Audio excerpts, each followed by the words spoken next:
Hey, good morning, everyone. Is everyone able to hear my voice? Can I have a reply? Can you hear my voice?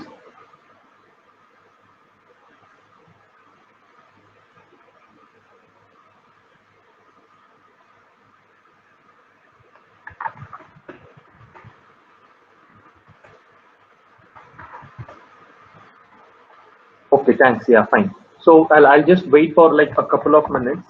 Okay, like probably by 8:30 we'll get started. Okay, because some of your friends have requested they are just joining. I just got some messages. So by 8:30 we'll just start it sharply. Okay. In the meantime, what I've done is I've just shared one link with everyone. Okay. So I request all of you to kindly join in this particular link. It's a Telegram group. Okay. I've just like shared it as a message to everyone. So please join the Telegram group. We'll get started by 8:30. Exactly by 8:30 we'll get started. Okay.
Hey, good morning, everyone.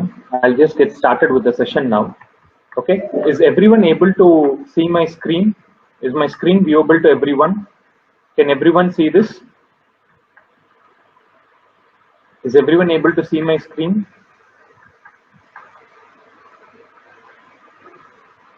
I want some replies. Can everyone able to see my screen? Okay, fine. So I'll just get started now. Okay. Thanks, everyone.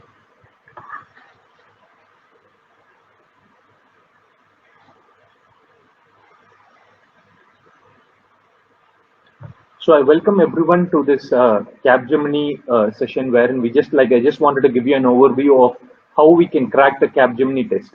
Okay, I believe most of you are aware that Capgemini is changing the test pattern this year. If you look at it, like there have been like a considerable amount of changes that Capgemini has done to the recruitment process this year, and a few things are attributed to the way in which the situation is panning out now. Everyone is aware of the COVID situation that's out there, and almost all the recruitments across the globe are becoming virtual.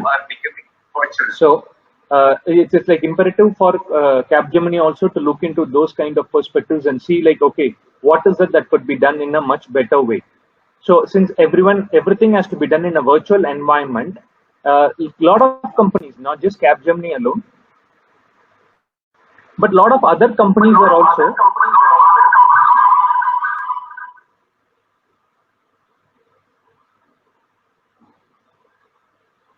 Is my voice okay? Is everyone able to hear it properly, or is it like echoing or anything? It's okay, right? Is my voice okay? Is everyone able to hear me properly? If you hear any echo sound or anything, just let me know, okay? It's echoing. Okay, 1 second.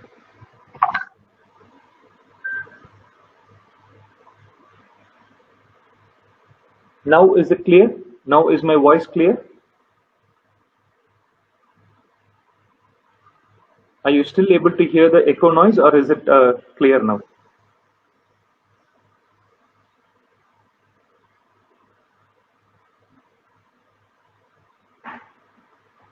Is my voice okay now? Okay, clear. Okay, fine. Yeah, okay, fine. So now, like I said, the COVID situation across the globe is now forcing all the companies, okay, to go in a virtual mode.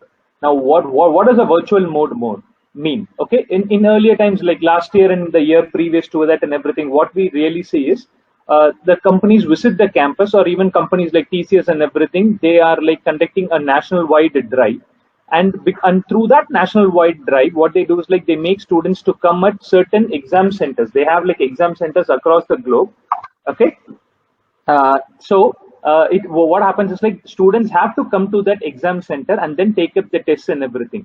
But now with the COVID situation around, it is now been mandatory, wherein the students can't even like travel anywhere outside, and it becomes like necessary, wherein everything has to be taken from their home, from their mobile, or from the laptop. So what Capgemini has done this year is like they have gotten an online assessment, like more to do in terms of like a virtual hiring, and whatever you see on the screen. Okay, this is how the test pattern as such, like it spans out this year. Last year, if you look at it, Capgemini had a recruitment pattern wherein you would have a first round of quantitative and reasoning ability, wherein you are given like 32 questions and asked to solve them. And once you clear them, you get into a technical assessment, which is nothing but a pseudocode section. Okay, but now what's happened this year is this pseudocode section as such has been replaced. Okay, so this year, if you look at it, the quants and reasoning section has been replaced, and what we have this year is the first round would be a pseudocode section. Okay, so that is the first round of recruitment, wherein if you see this diagram, it will be very clear out here. If you look at it, the first round compared to last year, it will not be a quantitative and reasoning section, rather it will be a pseudocode section. Okay, so that's the first change that Capgemini has done towards recruitment. Then once you clear that pseudocode round, then you would be moved into a multiple choice question based English communication test, which is nothing but your verbal ability assessment. Okay, so now how is this different? This again, if you look at it, last year, if you look at the same thing, they had an essay writing section wherein a particular topic would be given, and the student would be required to write essays somewhere around like 200 words on that particular topic.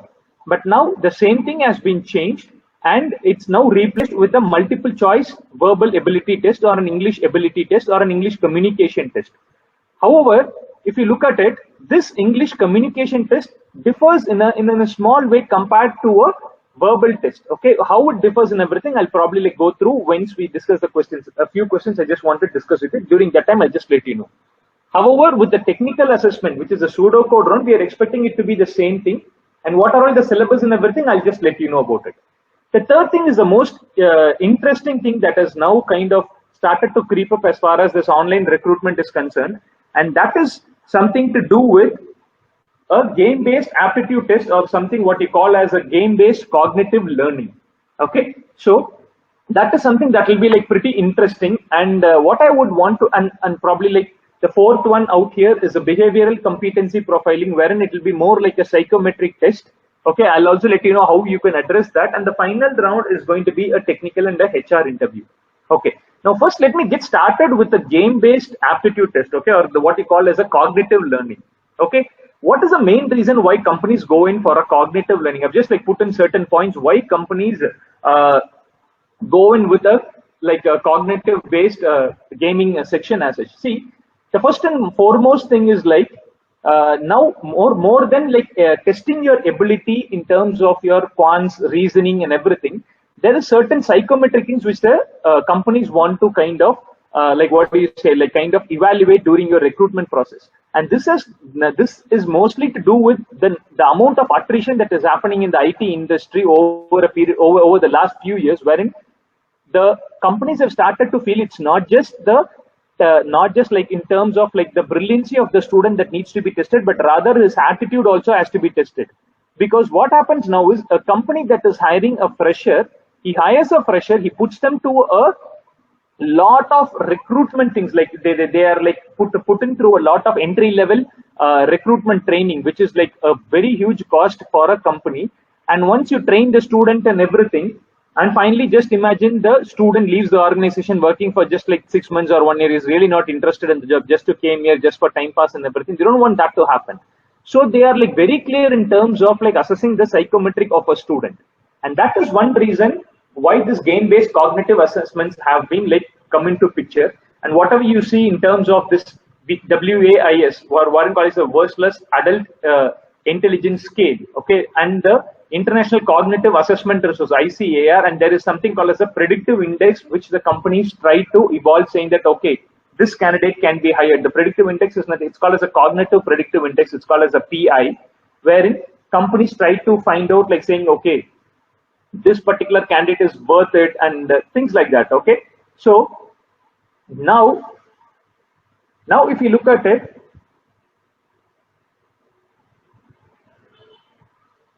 is everyone able to hear now? I just hear something saying that audio is not coming. Can everyone hear now? Because my audio is turned on.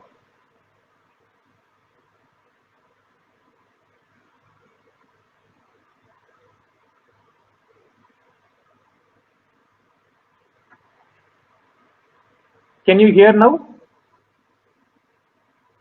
Okay, fine, great, okay, fine. So I'll just proceed, okay, yeah.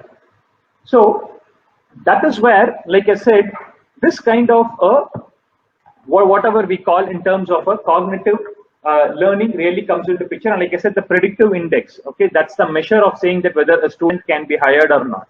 Okay, the second thing is in terms of a pen and paper assessment, what is the kind of data that you collect? Okay, the kind of data that you collect is very, very important in terms like, okay, what kind of pen and paper assessment say, okay, this student is like good in quants, this student is good in reasoning, this student is good in verbal. That's a match that you can even like do it as far as a pen and paper recruitment is concerned. But in terms of a cognitive assessment, there are a lot of things that could be collected in terms of like saying like what I would say, like what you call as a data points, whatever we say in terms of like saying that okay, whether a student what is the time that he spends on a particular question, and whatever we call as data analytics, right? Okay, they capture a lot of saying that okay, whether the student has really worked out the question, whether he's just like skipping and he's just like, what do you say, like it's more of this inky pinky ponking thing, right? Whether they're doing that kind of a stuff. All those information and everything can be collected using the data analytics part of a cognitive learning, and that gives a clear picture saying that whether the student is really interested or whether the student is really making an attempt to solve the question. Okay, that is the next thing. And the third important thing, the speed and accuracy or the speed and flexibility part, wherein like how swift are you in kind of like attending the online tests and everything. That is the most important thing. And the final thing is like this, what we call as like engagement for students. The students find this to be like a pretty, what do you say, more interactive. They find it to be like very challenging, and it's like everyone loves to play video games, right? And that could be the main reason why they want to do that. And apart from all these reasons, the main reason is they can see whether how much a student is getting involved in the process.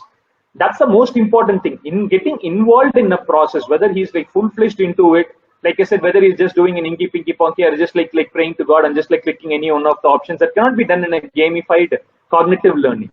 Okay, so that's the most important thing, whether he's like really rooted into the recruitment process is something the companies try to understand. Okay, so that's the most important thing as far as a cognitive ability is concerned, and that's why if you look at it this year, Capgemini has got in that round. Okay, So first, let me get into the cognitive thing. Then let's get into the other topics. Since this is something new, right? So I'm just like starting with this. Okay. So for the prerequisite that is required, okay, as part of whatever we train students in everything, what we tell the students is a prerequisite, a set of topics are required to crack initially, or like even to get started to learn what a gamified cognitive assessment is all about. What we need is a set of topics that needs to be like the students have to be trained on a set of topics, and whatever you're seeing on the screen is a set of topics that the students have to like kind of go through. These are more of the reasoning topics. These are the set of topics. I think you're able to see it on the screen. Okay, these are the set of topics that you need to be like a bit thorough about to get into the cognitive based learning, or whatever you call as playing the games and everything. Okay, see, the one thing about this gamified assessment that you'll have to understand really well is gamified assessment is not just about playing a game. It is not about like playing a video game. Okay, there is a numerical, there is a reasoning, there is a lot of things in terms of aptitude that is getting tested out here. And don't just think it is just about like playing like a video game, just like we just play a game. Okay, if I'm good in playing video games, I can easily crack it. It's not like that. Okay, and this is what I was mentioning is the predictive index, or the PA cognitive assessment predictive index. And these are all the topics that are required. Okay, I'm just like walking you through the topics that are required. You'll be able to read it. Okay, so these are all the topics that are required. And this entire concept of gamified learning, there are three things that are very, very, very important. One is deductive logical thinking. The next one is inductive reasoning. And the third one is abductive reasoning. And there is something called even as a conjecture. Okay. In fact, these four things are, I would say, the most important thing is the deductive, inductive, and the abductive reasoning. Okay, if you look at it, to crack this gamified section, these three sections like a deductive logical thinking, inductive reasoning, and abductive reasoning is required. And within that, what are all the topics that are important, like syllogism, seating arrangement, all these topics are all prerequisite for you to start even practicing those kind of games. Okay, so you'll have to be thorough on these topics. Whatever topics I'm just like going through here, these topics have to be like, you have to make yourself really thorough on these topics, and then only you will be able to get into the gamified assessment part of it. And these are all the kind of the simple gamified challenges which we will be like kind of inducting the students upon. And these challenges are required. These topics are required for you to kind of, or these are all the challenges that the gamified assessment challenges poses, and these are some things that are required. Okay, probably these are all the different types of games that are available, and we would be training you on all these such kind of games out here. Okay, and so yeah, before I get into the next part, the verbal ability, I just want to show you a few screenshots in terms of what are all the games that you can kind of expect here.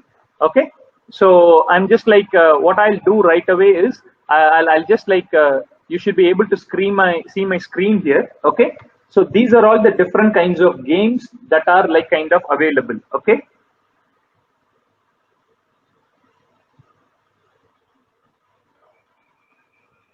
I'm just like going through the games. I'm just showing you the screenshots of everything. Okay.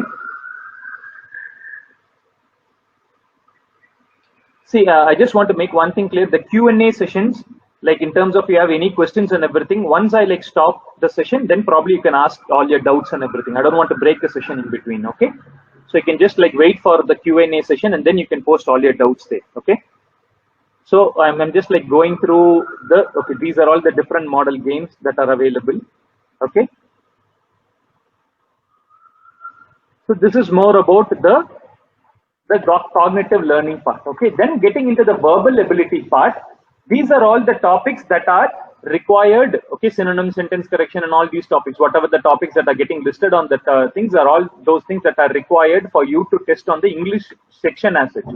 Just a small screenshot of how your verbal ability section would look like. Okay, this is something that we anticipate this year. Okay, a different for people, like you have some information and everything, whether you should say like it's true, false, cannot say. These are the type of questions that we are expecting this year as far as the verbal ability section is concerned. I'm just like sharing it on the screen. Okay, these are the simple topics that would be required as such. Okay, then comes the technical part, or the pseudocode part. Okay, This pseudocode part, what's more important with the pseudocode part? Pseudocode part is more like a multiple choice part wherein like you would be asked to find out what is the output, what is the error, and in terms of like simple MCQ questions. But in terms of topics that would be required is data structures and algorithms form the crux. Okay, data structures and algorithms would form the crux wherein you should be really good in data structures and algorithms. And as far as programming is concerned, you would be required to kind of like be clear on at least like pointers, arrays, structures. Those are the topics from which we should start. And then the most important thing is going to be data structures and algorithms. Okay, so this is the, sorry.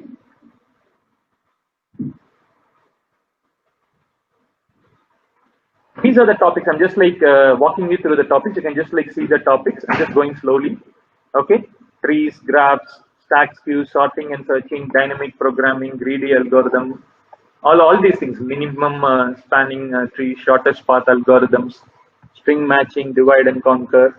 Okay, so computational tree. All these things are like pretty much important as far as your pseudocode questions are like kind of concerned. Okay. So this is more about the pattern, like how you crack it, and the most important thing.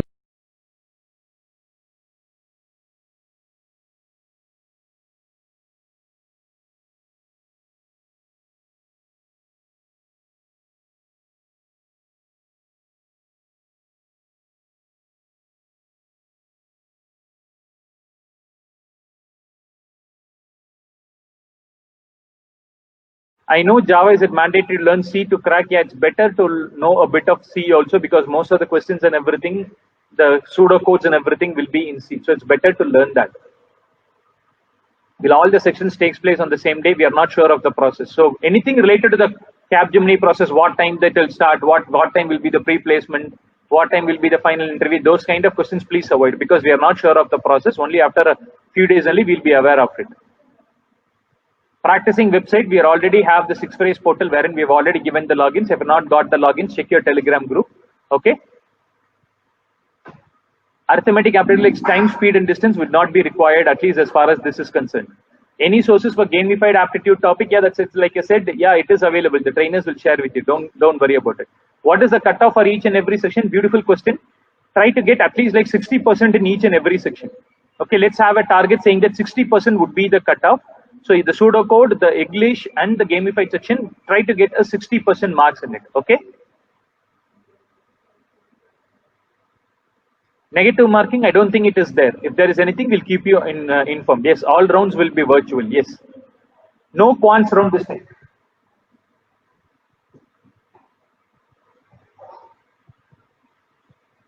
Teaching the platform. See, this is one of the most stable platforms that you come across. Okay. So please check with your internet because anything like a Zoom or any other app that we try to use, it's like highly impossible because those things seem to consume a lot of internet. Okay. So please go with this. Yeah, what is behavioral competency? Behavioral competency is, I forgot to mention about behavioral competency. Behavioral competency is nothing but it's more like a psychometric test wherein it will be like just testing your intelligence in terms of like how do you approach a situation. So the most important thing as far as a psychometric test is concerned is always try to be positive. Just be positive in whatever you reply in that section. That is more than enough. Model questions and everything, we'll discuss it during your training session. Don't worry about it. Okay. Number of questions and time. Why are you asking this question? This I've already mentioned. Okay, we are not sure of the process. Negative marks, cutoff answered already. Link to Telegram group. I've already told. Check with your placement officer or check with your friends because already they've joined the group. Yes, we need webcam. Keep your webcam ready. Keep your Aadhaar card. Everything. Keep it ready because that is all something that you would require this year. Pass percentage and everything next year only we'll know. Behavioral competency profile. It will not be an elimination round, but yes. It will be taken into consideration once you attend your one-to-one interview. Which platform they will conduct the exam? It will be CoCubes. It will be Ion Hewitt. That's the parent company of CoCubes. That is the platform it will conduct. Okay. Name of the YouTube channel. Just go and type 6Phrase in your YouTube search box. You will be able to see our channel. Okay. On August 20th, first round alone will be conducted. Like that's what I mentioned. We are not sure of the process. You'll have to wait for one more week. Just concentrate on the preparation part of it. But we are anticipating anything after August 25th. Where will be attend the HR meeting? See, again, it's the same set of questions. I've already replied to all these things, okay? So there is no coding section. That's a good question. There is no coding section. You have only a pseudo code. PDF, yes, like I said, I'll share it in your this thing, in your Telegram group. Don't worry about it. How many questions in each round? That's what I already answered all these questions. Can the test be taken on mobile phone? Don't expect your mobile phone. If it is possible, that's well and good, but don't have that. Always have a laptop. Okay, get that ready just for the test alone. Even if you don't have it, borrow it and keep it ready. Okay. Webcam with laptop, everything is important to take up your online assessment. Okay. In terms of okay, eligibility, CS and IT are eligible for 6.5 lakh package. Only CS and IT, check that with your placement department, because I'm not sure whether it has changed this year. Last year it was like that. This year it could have changed. Please check that. Quant section is not there. I already explained that. Do we require a mic? Come on, man. Don't post such kind. Do we require a mic? Do we require a webcam? Do we require a laptop? Yes. When I talk in terms of a laptop, yes. Every component associated with the laptop, like webcam, mic, and everything, keep it ready. Because at times, who might know? If in case your mic is not working, how will you attend your one-to-one interview? It's all like simple, common things. Okay, please. Mobile phone webcam is not enough. Keep your laptop, get a laptop ready, because you're not sure whether they're going to give it on a mobile platform or on a laptop. That information we'll get to know only next week. Minimum cutoff, everything next week, but let's keep 60% in a section. 60%, I'm talking in terms of the average, 60%. Let's keep that, okay? Yes, we do have coding around for 6.8 lakh package. Yes, we do have that. What I'm talking about is for the 3.84 lakh pay package. For a 6.8 lakh pay package, we do have a coding section. That's once you clear this with a higher cutoff, that section will be enabled, and there you will be asked to like code 2 programs. Yes, for that you do need coding. But what I'm talking about is for the service-based offerings, whatever we am telling you now. How to get the missing session, that will be uploaded in YouTube the next day. Pseudocode means everything in MCQ. Your trainers will, once you start the session, you will know that. Okay. So we'll then probably like what we'll just wind up the session, guys. Okay, 9:30. All your college links and everything is given. Okay. Probably you can join the college or whatever the links that is given for your training. You can join during that time. Pseudocode means is everything in MCQ form, or do we need to write the code? That's what I mentioned. You need not write the code. It will be in MCQ only. What kind of questions will be asked in coding? Yes, don't worry. Whether it will be difficult, yes. If you are prepared really well, it will not be difficult for you. If you're not prepared, it will be difficult for you. Don't worry. The coding questions and everything, we'll share it, okay? So don't worry about it. Biotechnology students, yes, you can class pseudocode. Don't worry. Just attend the training. Just concentrate on it. We'll definitely take it forward, okay? What if you don't pass in the pseudocode, since we don't know about it? You have another 10 days to learn, okay? Don't be so negative at the starting of the training program itself. See, some of my replies may sound very blunt for you, but I just want to push in the reality part of it, okay? If you don't know pseudocode, then what's the point in attending the training session? You'll have to attend the training session to learn something. If you feel like it's not going to work out, then don't attend the exams. Simple as that. Just be in a very positive frame of mind, okay?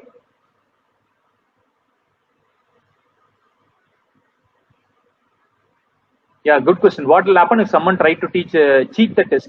The test will cheat you. That's it. Simple as that. Simple. It's whatever you do, the karma comes back to you. Even if you cheat it and you finally attend the interview, looking at your interview performance, the interviewer will simply reject you. Simple as that. So don't worry about it. People around you are very smart. If you are smart enough, people around you are very, very smart enough. So if a class need to be registered daily, or once it is enough. We need to register daily. Register it daily. That is better. Okay. So we'll wind the session now. Okay. We'll get